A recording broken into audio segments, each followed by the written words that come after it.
নিরামিষ দিনে ঘরে যদি লোকজন আসে তবে এই রেসিপিটা একবার বানিয়ে দেখতে পারেন।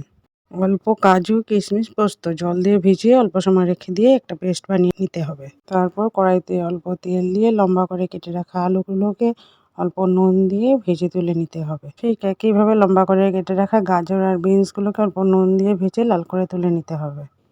সিদ্ধ করে জল ফেলে রাখা ফুলকপিগুলোকেও সেম একইভাবে লাল করে ভেজে তুলে নেব। ঠিক একইভাবে অল্প তেলের মধ্যে লম্বা করে কেটে রাখা ক্যাপসিকাম, কড়াইশুঁটি অল্প নুন দিয়ে হালকা করে ভেজে তুলে নেব। তারপর কড়াইতে 1 চামচ বাটার দিয়ে গরম মশলা, তেজপাতা, গোটা জিরা ফোড়ন দিয়ে পেস্টটা বানিয়ে রেখেছিলাম সেই পেস্টটা দিয়ে দেব। পেস্টটা দিয়ে অনবরত নাড়াচাড়া করতে করতে যখন একদম ভালো করে ভাজা হয়ে যাবে, উপরে তেল ভেসে উঠবে, এইভাবে দেখতে হবে ভালো করে ভাজা হয়েছে কিনা। ভাজা হয়ে গেলে তারপর ভেজে রাখা সবজিগুলো তার মধ্যে দিয়ে দিতে হবে।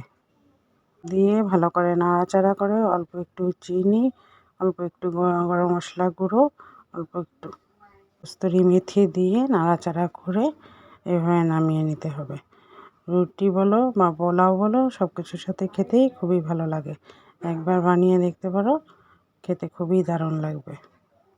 ভিডিওটা দেখার জন্য অনেক অনেক ধন্যবাদ রইল।